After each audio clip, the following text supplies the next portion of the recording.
Hello, welcome to your next video on equity topics in education. Again, I want to be clear that equality and equity are not the same thing, as we've probably heard in the first video. Equality means we're giving everybody the same thing as far as tools, resources, support, instruction, and access to opportunities. Equity means we recognize that not everyone has the same abilities or skill sets or opportunities to begin with, and we accommodate that by offering a different set of resources and tools and support depending on needs. And so accommodating those needs is what equity is all about. In our school systems, we're trying to build in more equity all the time. That's what you need to be doing in your classrooms. Of course, in the future, our goal is that those barriers that are keeping students from succeeding are not there at all. But in order to get to that point, we need to be teaching with equity in mind. So here are those same resources I encourage you to go check out. They have a lot of interesting articles, videos, websites, all kinds of resources that might help you if you're doing research on a topic related to any kind of equity, in particular the topic of this video, which is income and class. So some important concepts to think about as we get into this is first that income and class are really prevalent barriers for many students when it comes to education. A lot of times we don't think about that because we have free public education here, which is good. Of course, in the United States, we offer that to everybody, and it's supposed to be the most appropriate possible for each individual child. Some things to think about is that as teachers, we often filter everything we think about and everything we do through a middle class set of norms. Even if you as an individual did not come from an origin that was a middle class neighborhood or family, you still probably approach things in your classroom with a middle class set of values. That's because it's very much entrenched in our school system.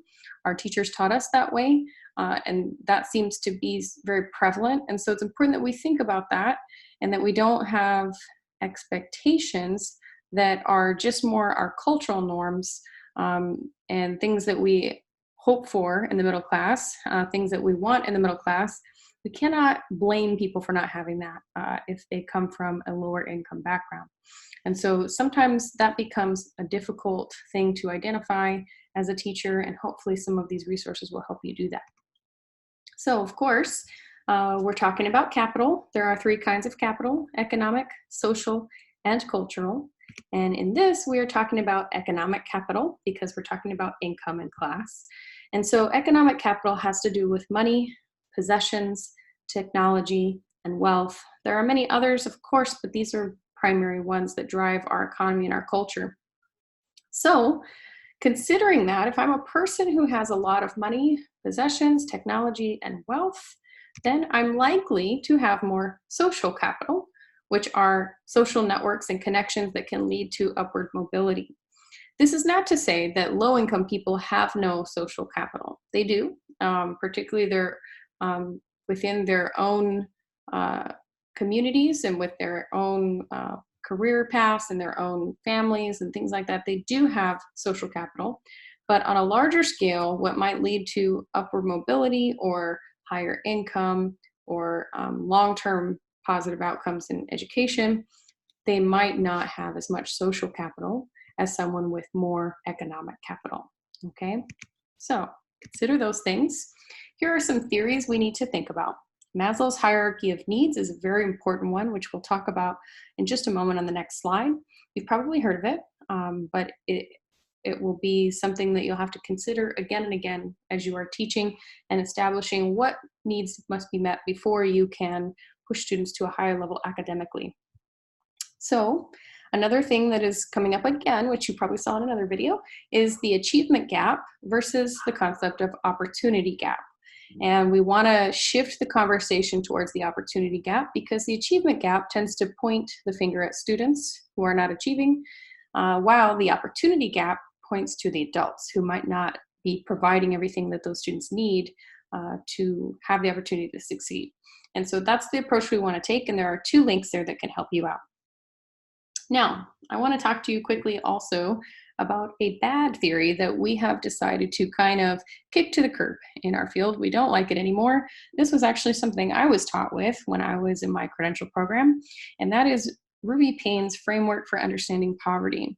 And since this has come out and become popular a couple decades ago, educators and experts have decided this is really a set of concepts that is based off of stereotypes and negative ideas about groups of people.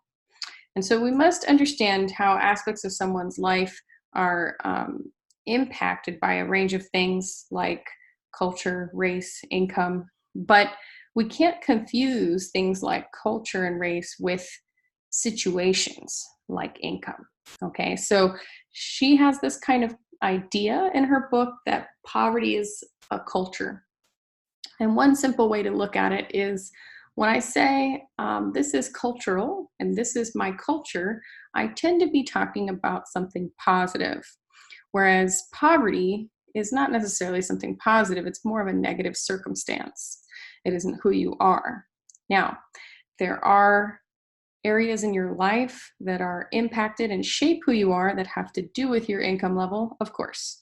And it becomes a prevalent issue that many people of minority status are also a low income status.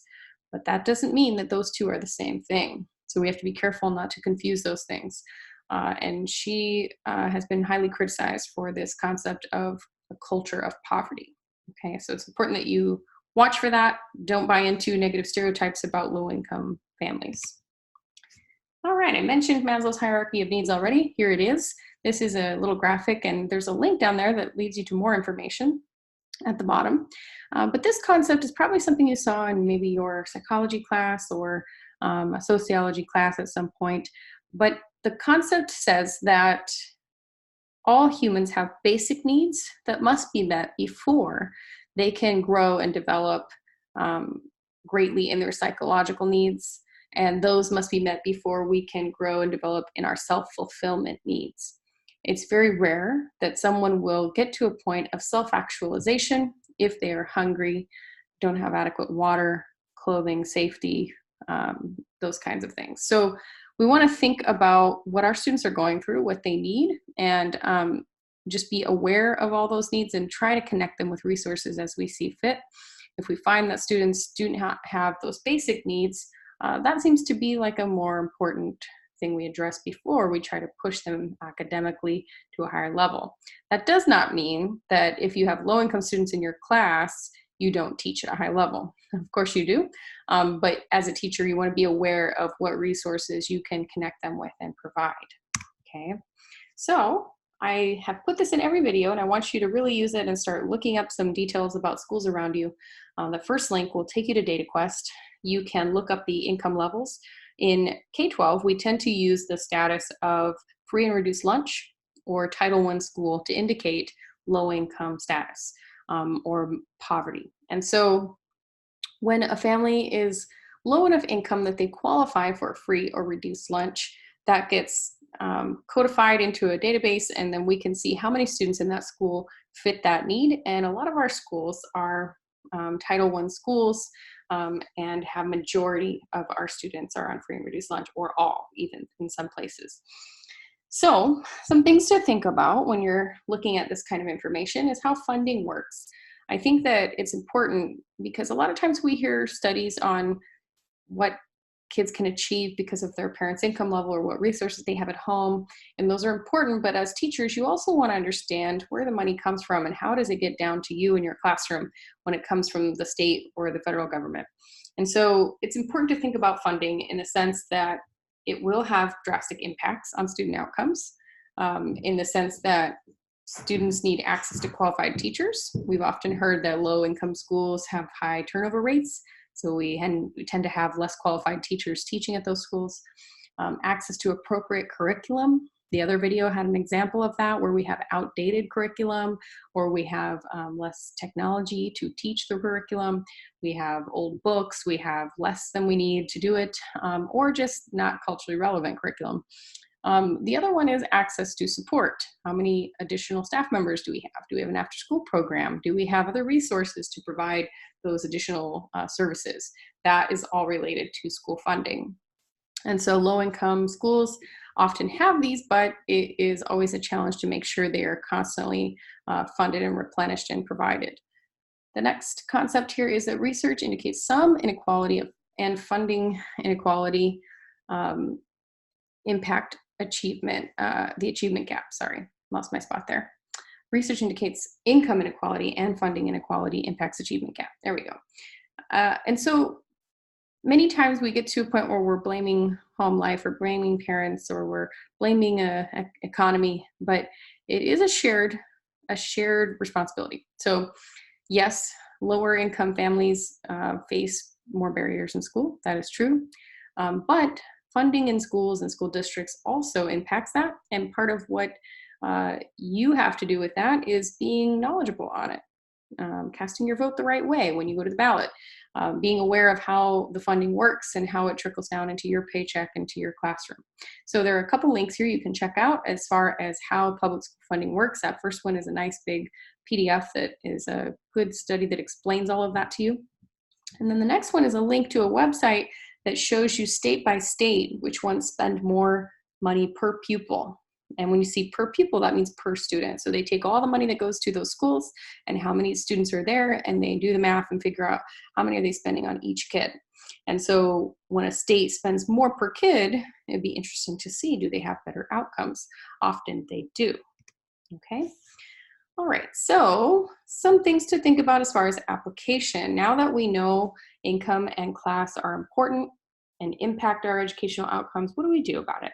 Well, a lot of times you can't change the economy. You can't provide a higher income to families, but you can be aware of some of these issues and try your best to address them in your class. First off, the digital divide is important, and it is something you can be aware of. You can see a little graphic over here to the right that shows from this. There's a link over here. I think it's this one right here, the Pew Research Center. There we go. So this talks about access to technology and who has it and who uses it. And still we see very regularly that a lot of minorities are not having the same access as some of their peers. So that's something to think about in your classroom. It is getting better, but we need to expose students to more technology all the time. Another thing we need to think about as teachers is how we're using technology. So a lot of kids have smartphones, right? They're using these all the time and they're pretty good at that. But are they using it for rigorous academic tasks? Are they using it to critically read text? Are they using it to do research? Are they doing basic computer skills beyond games and chatting with friends? Those are the things that are going to help them long-term academically and professionally that we need to be pushing students to do all the time in our classes and modeling that for them. So that is also part of the digital divide. Teachers are resources. That is a big thing to think about concerning low-income students and who you're working with. You may not be the person that's going to provide all that food and health needs and psychological services and all the academic support. Of course not. But being the person who sees that kid every day, you might be the person who needs to contact the counselor, contact an administrator, find those psychological services, get those extra snacks in your class, refer someone to certain services the district offers. There is funding available for these things and somebody's in charge of it. So if you have a class with students who are not getting all their needs met, it is up to you to go and seek those out. And you're the first person that should be looking for those resources, okay? Teacher perceptions. This is the last concept we're going to talk about in this video, but this is one of the most important. First off, high expectations makes a big difference. If you have low expectations of students because of their income or class status, students know that and recognize it. And often it becomes a self-fulfilling prophecy of believing that they can't do it and therefore they won't do it. We need to do the opposite. We need to have really high expectations. And that doesn't mean that we just tell everybody that they're geniuses and they're smart. What that means is we have a growth mindset. So instead of just saying, everybody's so smart, we're so smart, that's wonderful, good job, we need to be a little more specific with how we talk about growth and attaining new concepts and skills with students. So look into growth mindset if you're interested in that idea. It might relate well to your topic if you're doing some research. There's a link there that you can look up some details, and I believe it'll be in another video as well. Good luck. Thank you for all your hard work and keep it up. See you in the next one.